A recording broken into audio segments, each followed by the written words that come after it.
우리에게서 받은 전통대로 행하지 아니하는 모든 형제에게서 떠나라.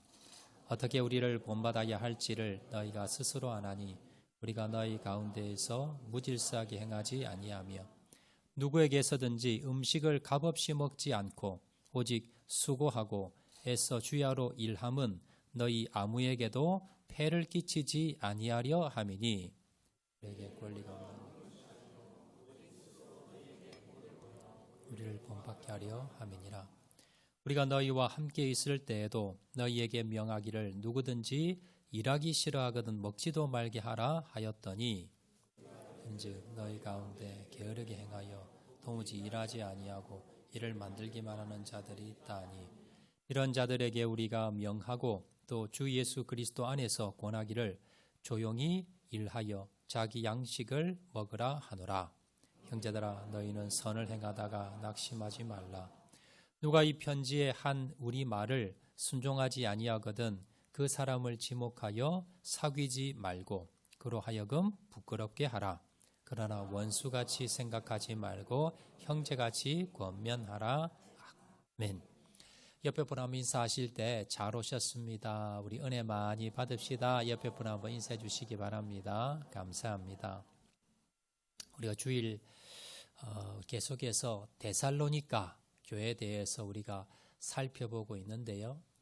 이 땅에 많은 교회들이 있습니다. 우리나라에만 해도요 한 5만 개 이상의 교회가 있는데요. 이 지상에 있는 모든 교회는요 다 문제점들이 있습니다. 문제 없는 교회는 없습니다. 문제의 종류가 다를 뿐, 그리고 문제의 크기가 다를 뿐, 이 땅에 있는 모든 교회들은 다 문제가 있습니다. 자, 본문에 사도 바울이 이 데살로니가 교회를 세웠는데요. 이 데살로니가 교회는 우리가 앞에도 살펴본 대로 세운 지 얼마 되지 않는 교회, 초신자들이 모인 교회, 핍박이 많은 교회였지만 그러나 본이 되는 교회가 됐습니다. 주위에 있는 교회들의 본이 되는 칭찬받는 교회인데요. 자, 그렇지만 문제가 없는 건 아니었습니다. 이 데살로니가 교회도 문제점들이 있었는데 제일 큰 문제가 뭐냐면요. 종말론에 빠진 성도가 있었습니다. 여러분, 종말 신앙은 잘못된 게 아니에요. 그래서 예수님께서 재림하신다는 종말 신앙은 우리가 가져야 되는데 종말론에 빠지면 어떤 문제가 일어나냐면 예수님이 이제 곧 오시는데 내가 공부할 필요가 뭐 있고 돈 벌 필요가 뭐 있고 내가 열심히 일할 필요가 뭐 있냐, 이렇게 여러분 빠져버리면 종말론자가 됩니다. 이 데살로니가 교회가 그랬다는 겁니다. 데살로니가 교회 교인들 중에 종말론에 빠져서 일도 하지 않고 직장도 그만두고 학생들은 학교도 가지 않고 주부들은 가정도 내팽개치고 이런 일들이 있게 되었다라는 겁니다.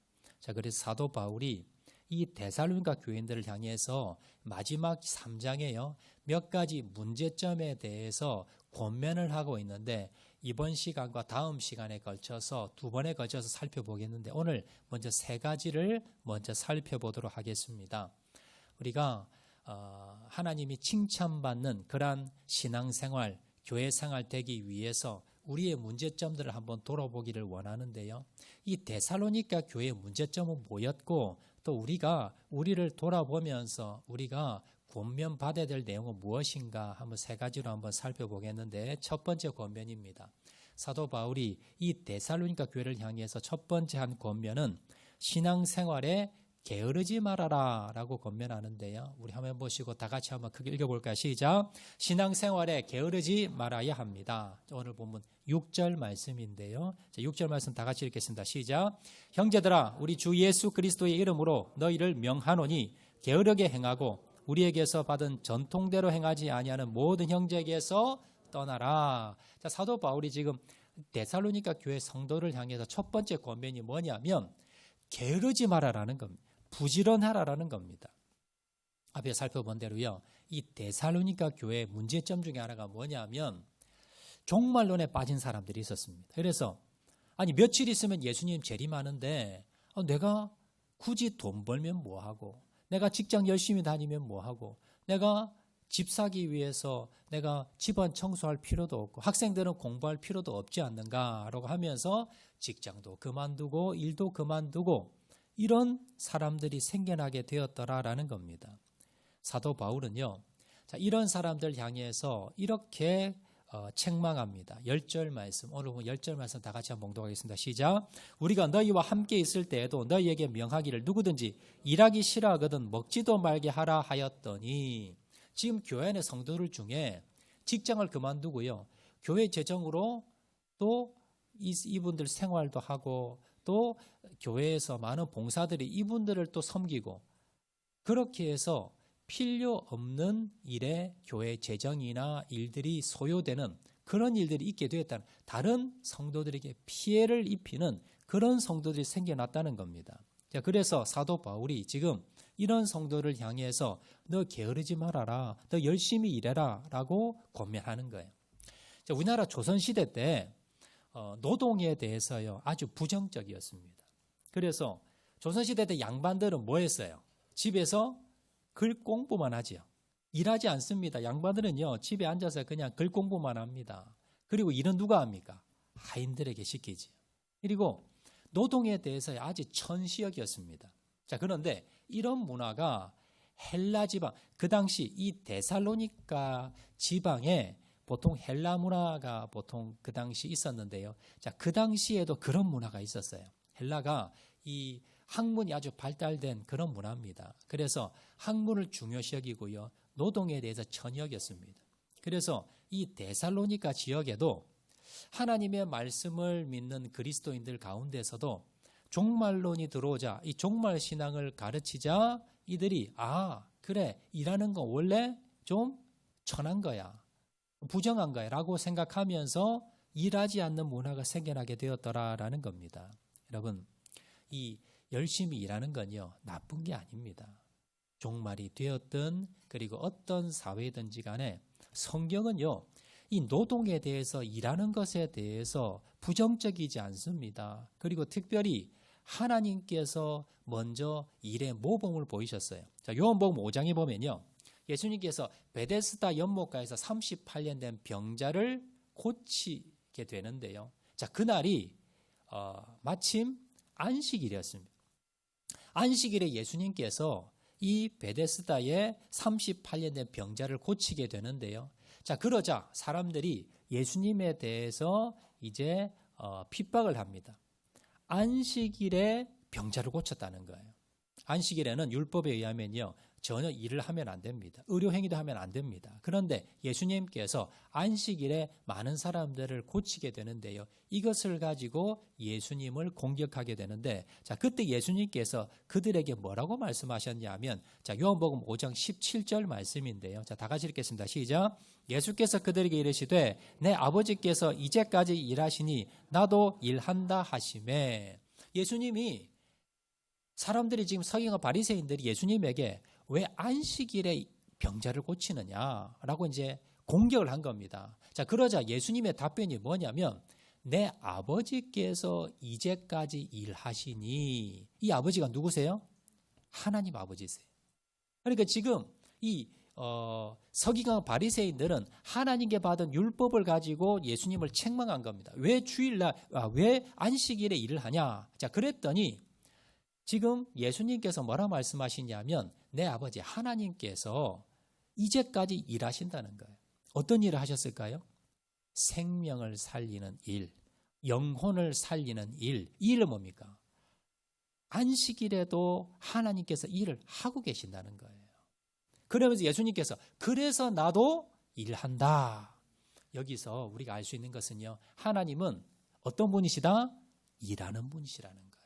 일하는 것에 대해서 여러분 천히 여기거나 아니면 부정적으로 생각하지 않으시고, 하나님도 일하시는 분입니다. 예수님도 일하시는 분이었어요. 자, 그럼 우리도 어떻게 돼요? 우리도 열심히 하나님을 본받아, 예수님을 본받아 일하는 삶이 되어야 된다라는 겁니다. 어떤 일을 해야 됩니까? 우리가 주일날 교회 와서요, 생명을 살리는 일, 그리고 영혼을 살리는 일, 그리고 세상에 나아가서도 어떤 일을 해야 됩니까? 우리에게 맡겨진 일이 있습니다. 우리에게 직장이 있고요, 우리에게 가정이 있습니다. 우리에게 맡겨진 일이 있어요. 그 일에 최선을 다하는 겁니다. 그리고 또한 한 가지 더, 주님이 맡기신 사명이 있어요. 교회에서 맡긴 사명이 있습니다. 사회에서 맡긴 사명이 있습니다. 이걸 위해서 열심히 일하라는 겁니다. 여러분, 마태복음 25장에 보면요, 달란트 비유가 있어요. 자, 그 달란트에 보면 이 비유는요, 어느 주인이 먼 길을 떠나면서 종들, 3명의 종들에게 달란트를, 재산을 맡깁니다. 자, 한 사람은 한 종에게는 5달란트, 그리고 한 종에게는 2달란트, 그리고 한 종에게는 1달란트. 자, 그리고 이제 먼 여행을 갔다가 돌아오게 되는데요. 자, 5달란트 받은 2달란트 받은 종에게, 자, 내가 너희에게 달란트 맡겼는데 어떻게 했느냐? 주인님, 저희들이 열심히 일해서 5달란트 받은 종은요, 5달란트를 남깁니다. 자, 2달란트 받은 종도 열심히 일해서 2달란트를 남깁니다. 자, 이 두 종에게 이 주인이 뭐라고 칭찬하느냐? 마태복음 25장 23절. 자, 다 같이 읽겠습니다. 시작. 그 주인이 이르되 잘하였도다. 착하고 충성된 종아. 내가 적은 일에 충성하였음에 내가 많은 것을 내가 맡기리니 내 주인의 즐거움에 참여할지어다 하고 칭찬하는 거예요.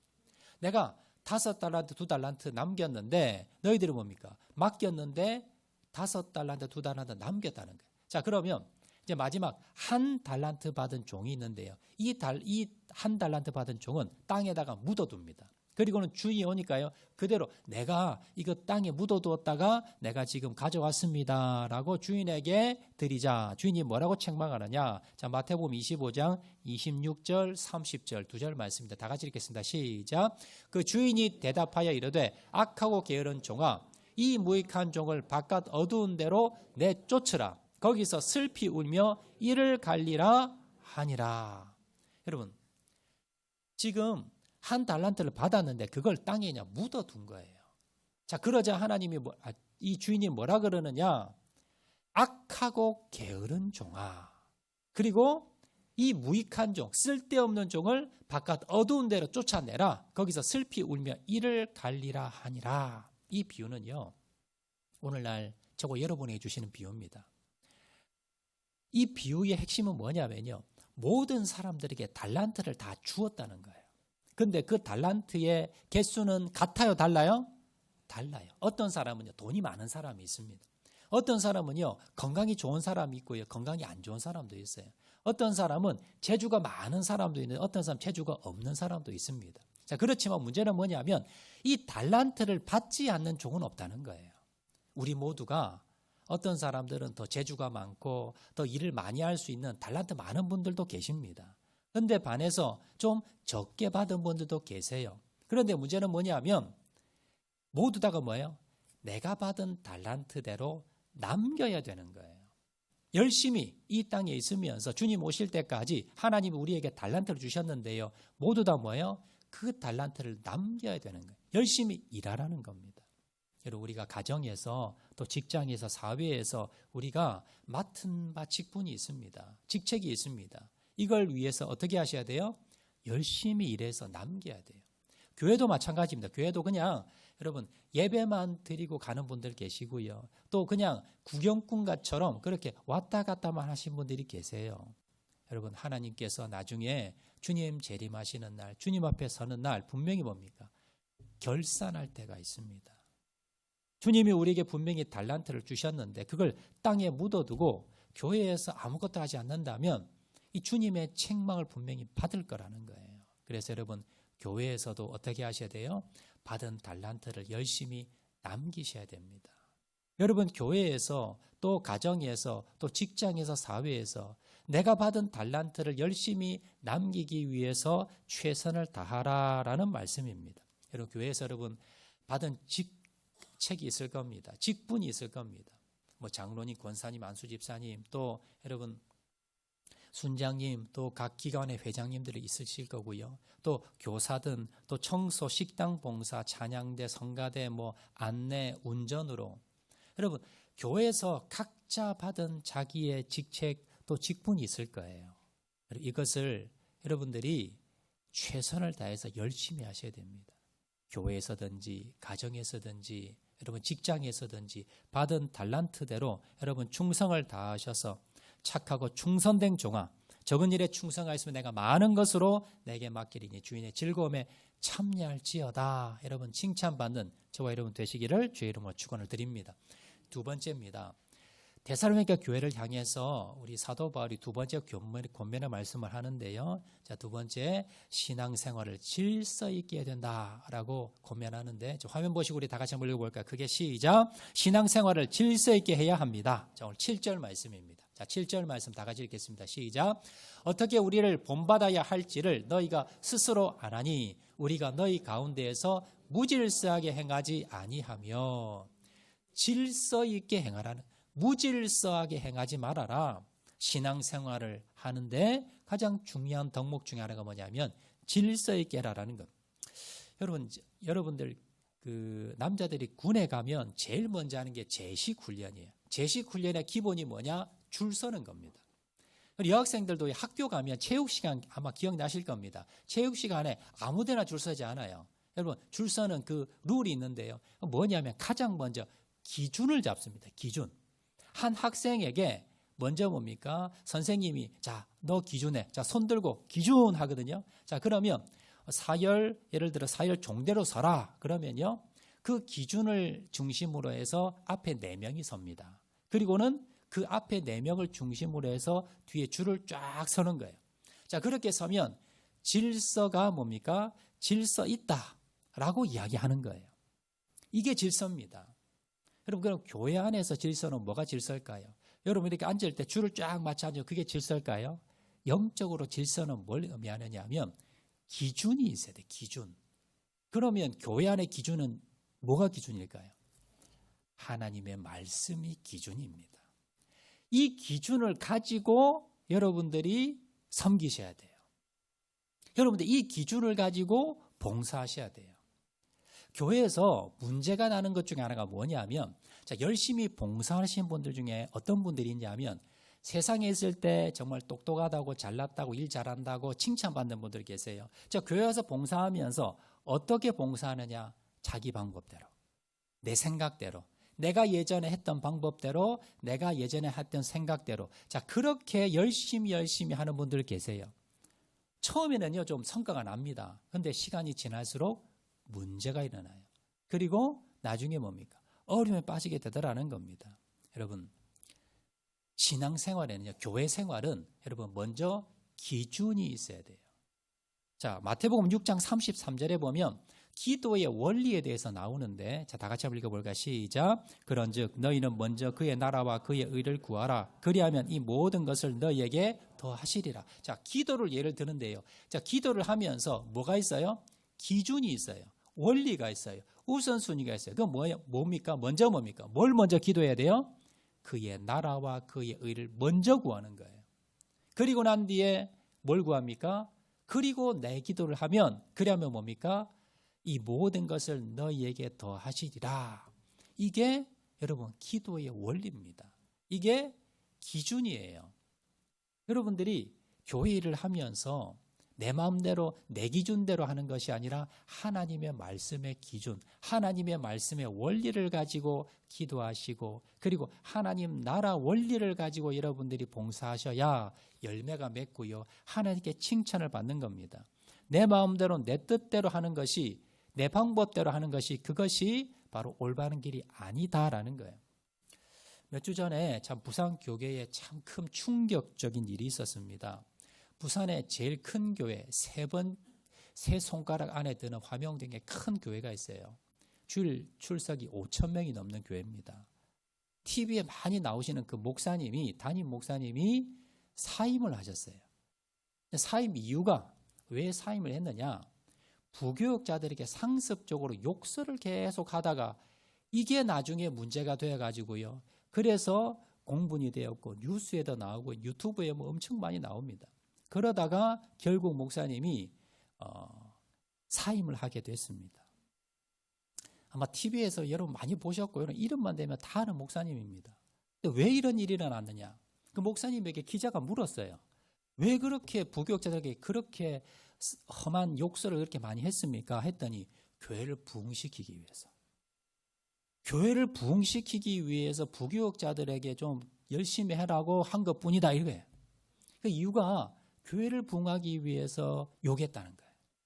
여러분, 이게 하나님 나라 원리입니까? 왜 이 목사님이 결국 교회를 그렇게 키워놓고 큰 교회를 만들고 그렇게 여러분 손가락질을 당하고 결국은 삶을 할 수밖에 없었느냐? 이건요, 세상의 원리예요.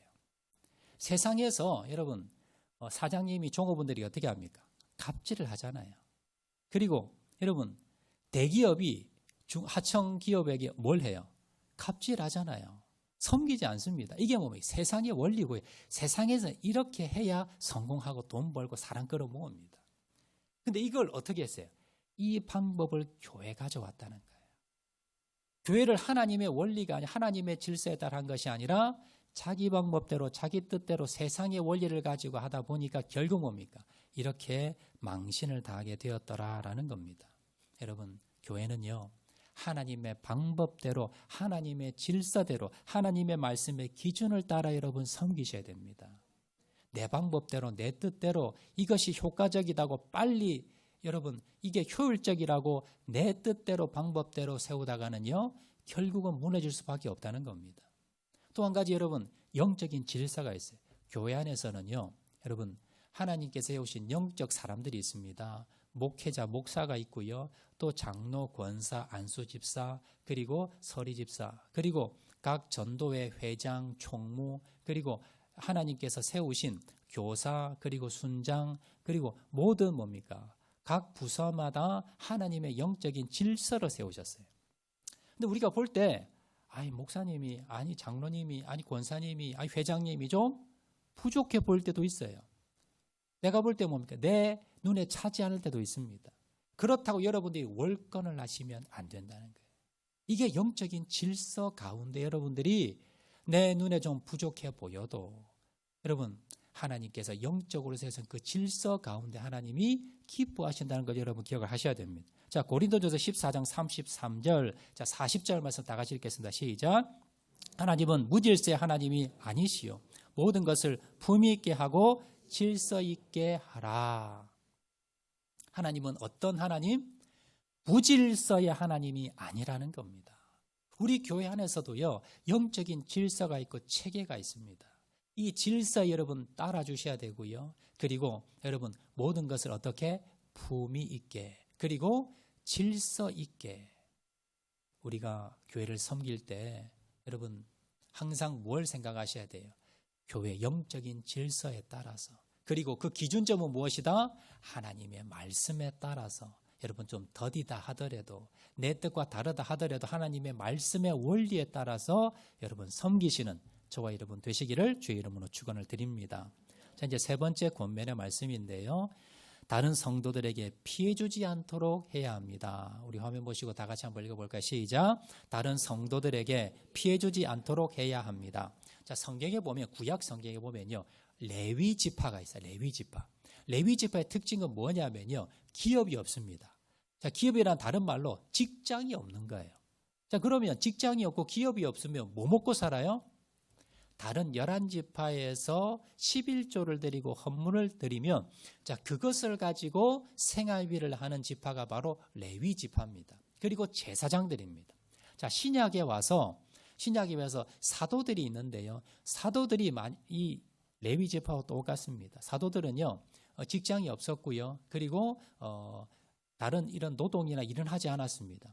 무엇으로 생활하느냐? 바로 교회 성도들이 낸 11조와 헌금을 가지고 생활하는 오늘날로 전임 사역자들입니다. 자, 그런데 사도 바울도 오늘날로 말하면요 전임 사역자 선교사입니다.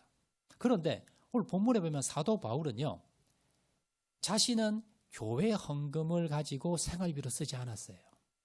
교회 헌금을 당연히 받을 권리가 있고요. 그 교회 헌금을 가지고 생활비를 쓸 수 있는 당연한 권리가 있고 성경의 원리이지만 그러나 사도 바울은 그 헌금에 10원도 손대지 않았습니다. 어떻게 생활했느냐? 낮에는 가서 노동일을 했습니다. 텐트 치는 일을 하고요. 그리고 밤에 와서 전도하고 또 다른 성도들을 가르치고 자 그렇게 했는데 자, 그 이유가 뭐냐? 왜 교회에서 생활비를 받지 않고 자신이 직접 자비량으로 그렇게 일하면서 그렇게 사역을 했느냐? 자, 그 이유를 오늘 8절에 말씀합니다. 자, 8절 다 같이 읽어볼까? 시작. 누구에게서든지 음식을 값없이 먹지 않고 오직 수고하고 애써 주야로 일함은 너희 아무에게도 폐를 끼치지 아니하려 함이니. 사도 바울이 데살로니가 교회 사역하면서요, 밥 한 그릇 먹으면서 공짜로 안 먹었다는 거예요. 다 대가를 지불했다는 겁니다. 그리고 데살로니가 교회 성도 헌금, 그리고 다른 교회들도 마찬가지고요. 교회 헌금을 가지고 자기 생활비로 안 썼다는 거예요. 그 이유가 뭐예요?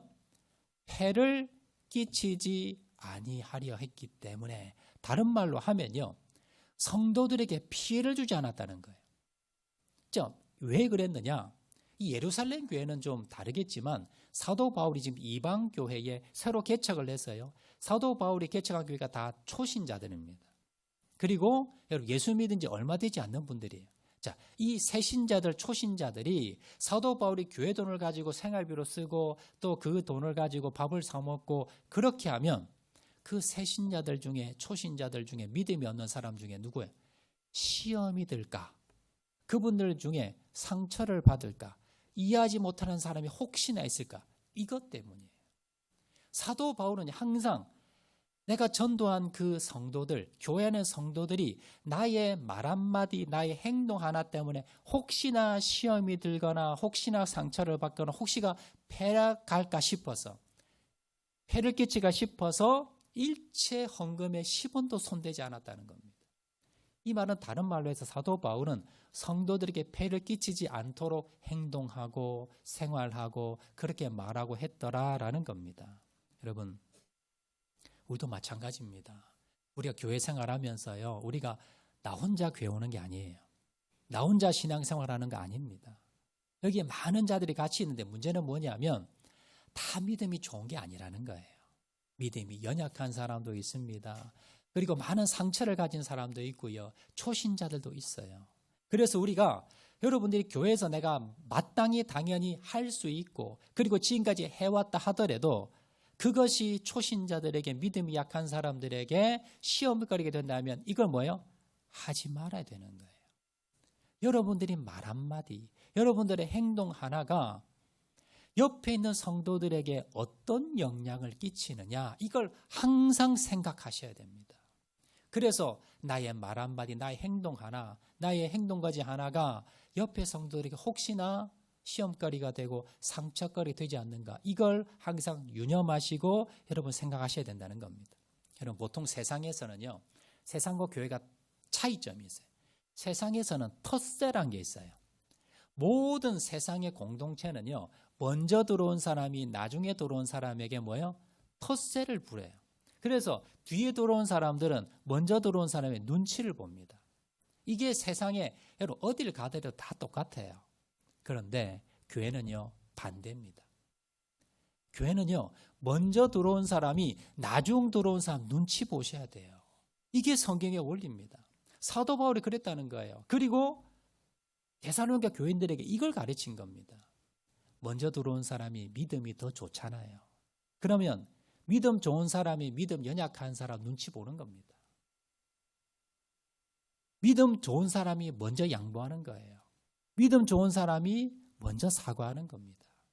믿음 좋은 사람이 먼저 손 내미는 거예요. 이게 하나님 나라입니다. 여러분, 교회는요, 불완전하지만 그러나 여기가 뭐예요? 하나님 나라입니다. 천국을 맛보는 곳이 교회입니다. 그럼 천국을 맛보는 교회는 어떤 모습이에요? 세상과 무엇이 다를까요? 바로 텃세가 없는 곳이에요. 먼저 온 사람이, 믿음이 좋은 사람이 먼저 섬기고 양보하고, 여러분, 이것이 뭐예요? 이것이 바로 천국의 모습이고 우리가 세워가야 할 교회라는 걸 여러분 기억하시기 바랍니다. 여러분, 그래서요, 교회는요, 먼저 온 사람이 목에 힘주고 텃세 부리는 것이 아니라 먼저 오신 분들이, 믿음 좋은 분들이, 새로 오신 분들, 새가족 분들, 믿음이 연약한 분들, 그분들을 돌보고 섬기고, 그리고 그분들을 위해서 내가 할 수 있지만 내가 하지 않고, 내가 하지 않아도 되지만 하는 곳, 그리고 섬기고 나가는 곳, 텃세가 없는 곳, 이곳이 바로 교회라는 것을 기억을 하시고 내 행동까지 하나, 내 말 한마디에 혹시 옆에 있는 믿음이 연약한 성도가 상처받지 않도록 항상 유의하시는 저와 여러분 되시기를 주의 이름으로 축원을 드립니다. 자, 말씀 맺도록 하겠습니다. 오늘 3가지 살펴보았는데요. 우리가 천국 백성으로서 교회에서 신앙생활 하면서 뭘 유의해야 될까요? 첫 번째, 신앙생활에 게으르지 말아야 됩니다. 여러분들 하나님이 맡기신 직분이 있고 직책이 있습니다. 여러분 대충 하는 것이 아니라 여러분 최선을 다해서 일하시고요. 또한 교회에서만이 아니라 가정에서, 직장에서 다른 사람들에게 본이 되는 최선을 다하는 저와 여러분 되시길 주의 이름으로 축원드립니다. 두 번째는요. 신앙생활할 때 질서 있게 하셔야 돼요. 자, 질서는 가장 먼저 기준이 중요하다 그랬지요. 자, 기준이 뭘까요? 말씀입니다. 말씀의 기준을 여러분들이 교회에서 할 때 내 방법, 내 뜻대로 하는 것이 아니라 하나님 방법이 뭐냐, 하나님 뜻이 뭐냐, 그걸 여러분이 아셔야 되고요. 하나님의 말씀대로 섬기셔야 되는데 영적인 질서대로 하셔야 된다는 거예요. 자, 그리고 마지막으로 다른 성도들이 특히 믿음이 연약한 성도, 그리고 새로 오신 성도, 이분들에게 뭡니까? 피해가지 않도록, 옆에 있는 성도들에게 피해주지 않도록 내가 덕이 되지는 못하더라도 피해는 주지 않는 성도 되어야 되겠다라고 결심하시고요. 내 옆에 있는 성도들을 항상 섬기시고 항상 관심을 가지고 특별히 믿음이 연약한 자들을 위해서 항상 기도하시고 섬기고 나가시는 저와 여러분 되시기를 주의 이름으로 축원을 드립니다. 자, 우리 말씀 생각하면서 우리 한번 찬양하도록 하겠는데요. 우리에게 소원이 있네. 우리 한번 찬양하겠습니다.